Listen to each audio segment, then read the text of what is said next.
Audio clip number 9، اس میں انشاءاللہ عز و جل آپ سورہ بقرہ کی آیت نمبر 19 سے لے کر 21 تک کی تلاوت، ترجمہ اور تفسیر صراط الجنان سنیں گے۔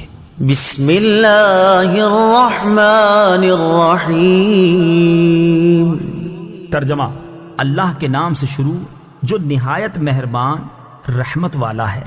او كصيب من السماء فيه ظلمات ورعد وبرق يجعلون أصابعهم في آذانهم من الصواعق حذر الموت والله محيط بالكافرين يكاد البرق يخطف أبصارهم كلما أضاء لهم مشوا فيه وإذا أظلم عليهم قاموا ولو شاء الله لذهب بسمعهم وأبصارهم ان اللہ علی کل شیء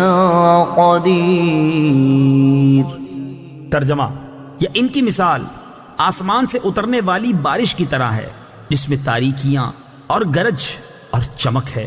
یہ زوردار کڑک کی وجہ سے موت کے ڈر سے اپنے کانوں میں انگلیاں ٹھونس رہے ہیں، حالانکہ اللہ کافروں کو گھیرے ہوئے ہے۔ بجلی یوں معلوم ہوتی ہے کہ ان کی نگاہیں اچک کر لے جائے گی۔ حالت یہ ہے کہ جب کچھ روشنی ہوئی تو اس میں چلنے لگے، اور جب ان پر اندھیرا چھا گیا تو کھڑے رہ گئے، اور اگر اللہ چاہتا تو ان کے کان اور آنکھیں سلب کر لیتا۔ بے شک اللہ ہر شے پر قادر ہے۔ او کصیب من السماء، یہ جیسے آسمان سے بارش۔ تفسیر صراط الجنان میں ہے، ہدایت کے بدلے گمراہی خریدنے والوں کی یہ دوسری مثال بیان کی گئی ہے، اور یہ ان منافقین کا حال ہے جو دل سے اسلام قبول کرنے اور نہ کرنے میں متردد رہتے تھے۔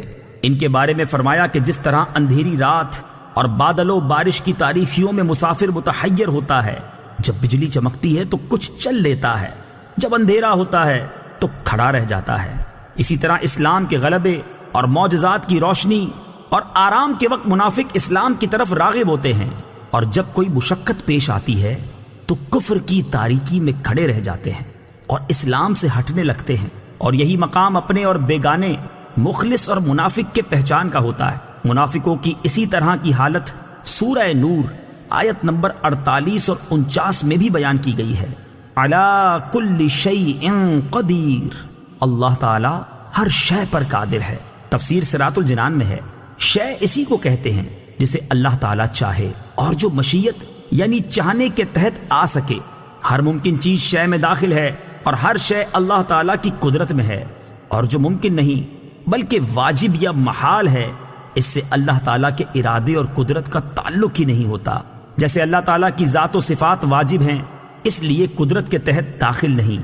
مثلا یہ نہیں ہو سکتا کہ اللہ تعالیٰ چاہے تو اپنا علم ختم کر کے بے علم ہو جائے، یا معاذ اللہ جھوٹ بولے۔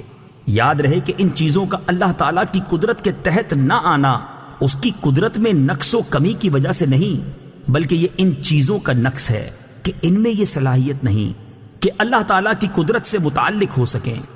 یا ایہا الناس اعبدوا ربکم الذی خلقکم والذین من قبلکم لعلکم تتقون۔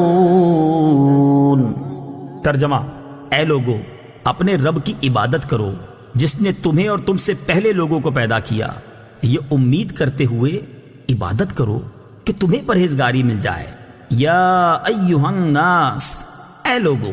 تفسیر صراط الجنان میں ہے، سورہ بقرہ کے شروع میں بتایا گیا یہ کتاب متقین کی ہدایت کے لیے نازل ہوئی، پھر متقین کے اوصاف ذکر فرمائے، اس کے بعد اس سے منحرف ہونے والے فرقوں کا اور ان کے احوال کا ذکر فرمایا، تاکہ سعادت مند انسان ہدایت و تقوی کی طرف راغب ہو اور نافرمانی و بغاوت سے بچے۔